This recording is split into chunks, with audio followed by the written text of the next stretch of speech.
또 우리가 또 산부인과 의사니까 좀 더 정확하게 설명해 줄 수 있는 거잖아요. 그래서 정말 좀 더 아세요?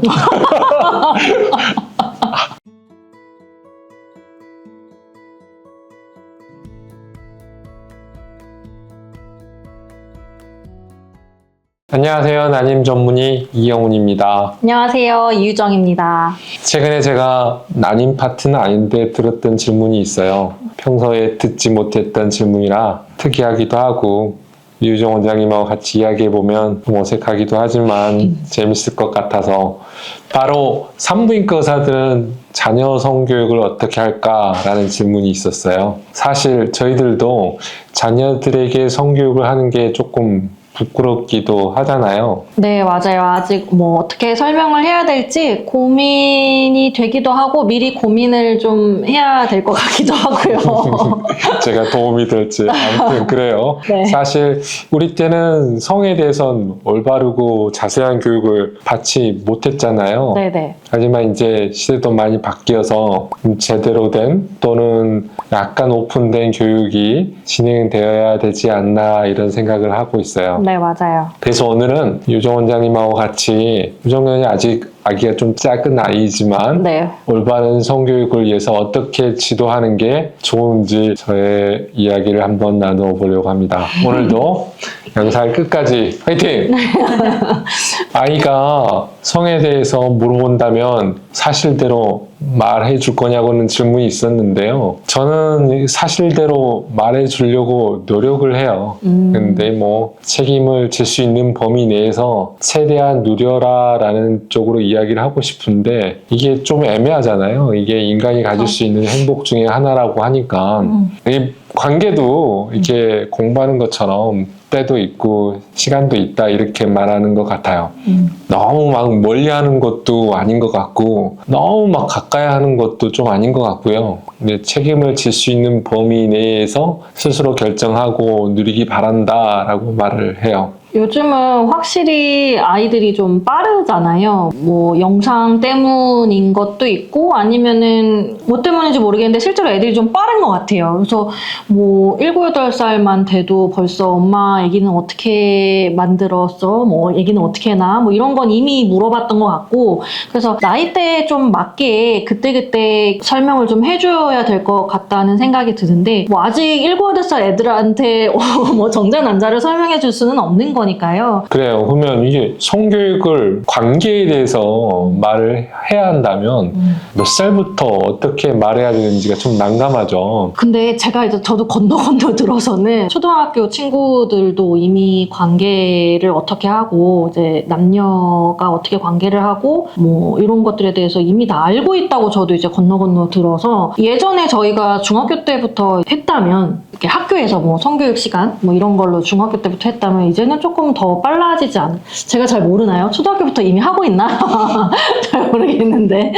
맞아요. 근데 뭐 아무튼 성교육은 빠르면 빠를수록 좋은 것 같아요. 그 나이대에 맞게 수준에 맞게 네. 좀 해줘야 되지 않을까. 네. 근데 또 그렇다고 너무 아름답게 이렇게 포장하는 건 전 좀 아닌 것 같아요. 엄마의 씨가, 아빠의 씨가 뭐 이렇게 저희 때는 이렇게 배웠던 것 같거든요. 근데 이렇게 배운 것도 한 뭐 중고등학교 때까지도 이렇게 배웠던 것 같아. 근데 그거는 요새는 뭐 애들이 듣지도 않을 것 같고. 그렇죠. 일단 뭐 그래도 정확하게 알지 못한 상태에서 뭐가 이루어지면 평생 또 힘들거나 후회할 수가 있잖아요. 그래서 그런 것들도 좀 조심해야 되는데 참 어렵죠.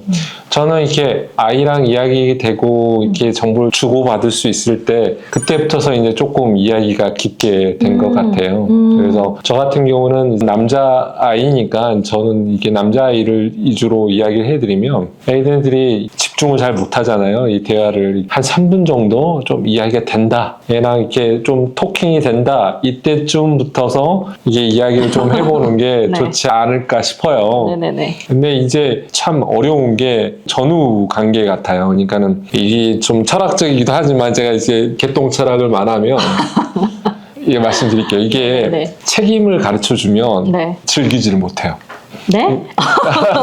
이게 뭐냐면 네. 이게 만약에 관계가 이루어져서 네. 그렇게 되면 뭐 이렇게 돼가지고 네, 네. 너가 책임을 져야 된다. 네. 이런 말을 하게 되면 네. 그 행위를 즐기질 못하는 거죠. 그 행위도 되게 재밌는 행위라고 생각을 해야 돼요. 그것도 어떻게 즐거움 중에 하나니까 그런 것을 즐기지 못한 어떤 브레이크 되는 그런 억압의 기제가 될 수가 있을 것 같기도 하고 또 너무 막 이게 정말 재밌다. 이거 정말 행복한 거다. 뭐 사랑의 뭐 결말이다. 사랑하면 가능하다 이러면 또 책임질 수 없는 일들이 또 벌어지니까 이런 부분의 밸런싱이 좀 필요하지 않나라는 생각이 들어요. 네, 이 얘기를 듣고 제가 지금 떠오르는 생각은 뭘 또 떠올라요? 이게 아들이니까 그렇게 얘기할 수 있지 않을까? 네. 내 딸한테 그렇게 얘기할 수 있을까 지금 생각을 해봤는데 네. 무조건 즐거움과 사랑과 이거를 딸한테 설명하기는 좀 어렵지 않을까? 그렇죠. 이 책임을 또 말하면 네. 그걸 또 즐기지 못하는 그런 일이 벌어지는 거죠. 전 그런 생각이 들어요. 지금 이제 원장님 얘기하시는 거에 약간 포커스는 성인이 이제 된 아들, 그쵸? 그런 이제 아들을 향한 어떤 조언과 그런 그렇죠. 이야기인 것 같아요. 저는 약간 이제 애들이 어려요. 아직은 좀 어려서 책임 이런 얘기를 좀 하기는 좀 어렵고 저도 아직은 큰 아이들이 아니고 아직은 어린 이제 친구들인데 이 친구들이 벌써 7살 쯤 무렵부터 남자 여자가 서로 다른 거를 지들이 인식을 해요. 그리고 가르쳐주지 않았는데 서로 부끄러워하고 근데 물론 그거를 부모가 좀 가르쳐줬을 수도 있기는 한데 아무튼 서로 부끄러워하고 옷 갈아입을 때도 이제 따로 갈아입고 보지마 오빠 뭐 보지마 뭐 이러면서 이제 이렇게 이제 했던 것 같은데 그러면서 제가 항상 조심해야 된다. 특히 이제 서로의 몸을 만지는 거 애들은 보통 간지럼을 태우면서 이렇게 놀잖아요. 7살 이전에 애들은 서로 간지럼 태우고 서로 이렇게 뭐 이렇게 찌르고 뭐 이렇게 만지고 해서 놀았다면은 지금은 이제 그러면 안 된다. 처음에는 이제 반발하죠. 왜 안 되냐? 여자랑 남자는 몸이 다르다. 여자의 어느 부분이 소중하고 남자의 어느 부분이 소중하기 때문에 네가 그 부분을 지켜줘야 된다. 뭐 이러면서 저는 그 나이 때는 여자 남자의 다름을 먼저 이제 설명을 해줬던 것 같고 그 다르면서 어느 부분이 소중하고 그러면 애들이 물어봐요. 이게 왜 소중해? 이렇게 물어봐요.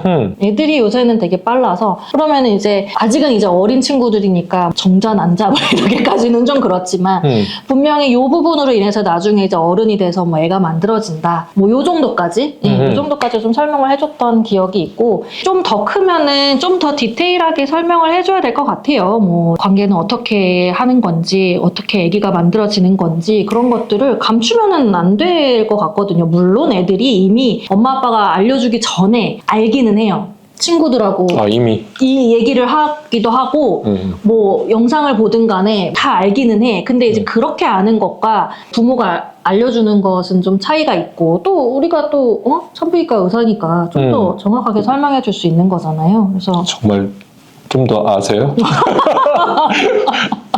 좀 모르는 것 같은데요. 네. 성교육에 대해서는 네. 제 생각은 우리가 알고 있는 성교육이라는 게 정말 제한적이에요. 그러니까 성교육에 대해서는 성행위가 어떻다는 건 우리 몰라요. 근데 이제 성교육을 할 때 우리가 아는 건 어떻게 해야 한다. 피임을 하기 위해서는 어떻게 해야 된다. 그치, 이 정도를 좀 더 많이 아는 거지. 성교육의 성행위에 대해서 우리는 잘 모르는 그건 거예요. 모르지. 근데 솔직히 난 개인적으로 피임이 다라고 생각해요. 피임이 다라고 생각해. 아직 성인이 되기 전에는 관계가 어쩌고 뭐 이런 거는 몰라요. 모르고 어쨌든 피임이 전부지 않을까. 피임을 해야지만이 책임지는 일에서 약간 좀 편해질 수 있다. 맞아요. 좀 자유로워질 수 있다. 그래서 성교육에 대해서 우리 잘 모른다 결국에는. 그렇지만 피임에 대해서는 좀 잘한다. 이 부분에 대해서 이야기할 수 있을 것 같아요. 이건 내가 한번 얘기해보면은 유년기 조금 이제 초등학교 저학년까지의 친구들은 서로의 몸이 다르고 서로의 몸이 어디가 중요하고 왜 중요하고 이런 거에 대해서 좀 먼저 설명을 좀 부모님들이 해주시면 좋을 것 같고 사실 요새 친구들은 빨라가지고 초등학교 고학년 막 중학교만 가도 거의 성인 같아요. 거의 성인 같고 이렇게 지나간 친구들 보면은 뭐 이게 저게 애들인가 성인인가 싶을 정도로 막 애정행각도 굉장히 강하고 그런데 그 나이 때부터는 저는 정말로 피임에 대한 교육이 좀 중요하지 않을까. 요새 보면은 좀 많이 충격적이죠. 우리나라도 미국처럼 이제 첫 관계하는 나이가 엄청나게 낮아졌다라고 하더라고요. 저희가 생각하는 뭐 중학교, 고등학교가 아니에요. 아, 진짜? 네, 굉장히 많이 낮아졌어요. 그래서 피임에 대한 교육을 꽤 일찍부터 해야 되는데 되게 디테일하게 해줘야 된다고 생각해요. 뭐 콘돔, 뭐 지뢰 사정 이런 거에 대해서 확실하게 꼭 집어서 얘기를 해줘야 되지 않을까 그렇게 생각합니다. 가장 좋은 저는 피임 방법은 그럼 뭐라고 생각하세요? 일단 콘돔이죠. 그 어린 친구들이 뭐 피임약을 매일 복용을 한다든지 아니면 사후 피임약을 받으러 병원에 간다든지 하는 거는 사실 어려워요. 현실적으로 어렵고 뭐 마치 죄 짓는 것 같이 진료실에 들어오기 때문에 그런 것보다도 가장 이제 편하게 뭐 구매해서 할 수 있는 건 이제 콘돔이고 항상 피임은 2가지 이상 같이 해야 되잖아요. 그래서 콘돔 사용하면서 지뢰 사정 같이 할 수 있게 아니면은 타임 그 주기법 이라든지 이런 것들 같이 이야기해줘야 될 것 같습니다. 그래도 만약에 또 젊음의 불꽃이 타져서 그놈의 불꽃. 네. 콘돔을 안 쓰게 되면 우리가 네. 다음에 대안이 또 있잖아요. 뭔데요? 그 사후 피임약. 사후 피임약. 네네네. 그것도 꼭 생각해 보는 게 그게 꼭 있다. 그쵸. 이제 가끔 진료실에 이제 젊은 친구들 오거든요. 되게 부끄러워하면서 뭔가 이렇게 막 재짓는 것처럼 들어오는데 사실은 뭐 그러지 않아도 자기가 사후 피임약을 꼭 챙겨야겠다고 생각하는 것 자체가 되게 기특하고 어떻게 보면은 올바른 거니까 편하게 인근 뭐 산부인과나 아니면은 뭐 가장학과 이런 데서도 사후 피임약 받아서 처방받으면은 충분히 예방할 수 있을 것 같습니다. 전 개인적으로 사후 피임약을 2번 정도 받게 되는 상황에 노출이 되는 분들한테는 한 달에 2번이요? 아니 평생이요. 아무튼 지금까지 살면서 네네네. 이게 지금 내가 18살이다 19살이다 22살이다 근데 난 사후 피임약을 2번 정도 썼다 그런 상황이 된다면 그냥 저는 경구 피임약을 먹어보라 라고 말을 해요. 젊은 친구들한테도. 이제 사후 피임약은 너무 힘들잖아요. 이 피임의 방법이 여러 번 말하지만 주도권이 남자한테 있는 거야. 그냥 한마디로. 그냥 이 사후 피임약 썼다는 건 콘돔을 안 썼다는 이야기잖아요. 콘돔을 안 쓰고 관계가 2번 정도 이루어졌고 그걸 계속 수습하기 위해서 그 여성분이 뭐 어린애든 여성 대학생이든 그걸 수습하기 위해서 응급 피임약을 2번 정도 먹게 된다 그런다면 그러면 그냥 경구 피임약을 생각해서 피임의 주도권을 내가 가져야 된다. 여자가 가져야 된다. 피임의 주도권에 관련된 이야기는 꼭 이제 신경 써야 된다고 생각해요. 여자의 몸은 당신의 몸은 정말 중요하니 피임의 주도권 꼭 남자한테 주지 말고 여자 자신이 갖는 게 좋다 이런 생각을 하게 돼요. 사후 피임약 얘기하면 갑자기 떠오르는 건데 사후 피임약 받을 때 커플이 이제 같이 들어오는 경우가 있어요. 되게 귀여워. 아 진짜? 네, 이상하던데. 나 같이 들어오면 되게 귀여워. 진짜? 그래도 남자가 같이 따라와 주는 거잖아요. 얼마나 진짜? 착해요. 요새 남자친구들은 되게 스윗하고 자상하고 이래가지고 같이 들어와. 같이 들어오면 되게 귀여워. 설명도 잘 해주고 그러는데 만약에 안 들어와. 여자 혼자 들어와. 꼴배기가 싫더라고요. 남자가. 자기도 문제가 있는데 왜 같이 했는데 여자 혼자 들어오면 왜 혼자 보내냐? 그러니까 그 혼자 이렇게 거의 뭐 죄인인 것처럼 이렇게 들어오는 경우들도 있어. 같이 들어와야겠네. 같이 들어와야 돼요. 같이 책임지셔야죠. 성교육할 때 애기들이 좀 더 편하게 받아들일 수 있는 꿀팁이 있을까요? 참 애매한데요. 이게 참 말하기가 저도 교육을 받지 않고 태어났던 세대여서 맞아요. 우리가 엄마 아빠한테 이러한 교육을 제대로 받지 않아가지고 되게 시작하기가 좀 나쁘끄럽고 좀 얘기하기가 어려운데 저 같으면은 집에 인형이 많아요. 인형이 많아서 인형으로 이렇게 좀 설명을 좀 할 수 있지 않을까. 그리고 요새는 장기 아니면 신체 이런 것들에 대한 교구들 되게 많아요. 교구 되게 많아서 이게 엄마가 부끄러워하면 안 되거든요. 설명을 해주는 주체가 부끄러워하면은 애들도 되게 부끄러운 거라고 생각을 하죠. 그래서 부끄러워하지 않고 이렇게 정확하게 일목요연하게 설명해주면은 편하게 받아들일 수 있을 것 같아요. 내가 이 부분은 조심해야겠구나. 이 부분은 뭐 안전하구나. 뭐 이런 식으로 이해할 수 있지 않을까. 그러니까 당황스러운 상황을 회피하지 말고 담담하게 받아들여서 맞아요. 그 상황을 그냥 설명해주고 가는 것도 나쁘지 않다는 거죠. 그렇죠. 뭐 그렇다고 집에서 뭐 1시간 이렇게 잡고 애한테 설명해주면서 야 들어봐 이러면서 해줄 수는 없잖아요. 너 이렇게 살면 안 돼 하면서 너 그러다 망한다. 그렇게 성교육하는 거는 말이 안 되는 것 같고 이제 편안한 분위기에서 어떤 그러한 타이밍이 잡으시면은 쉽게 설명해 주시면 좋을 것 같습니다. 그래요.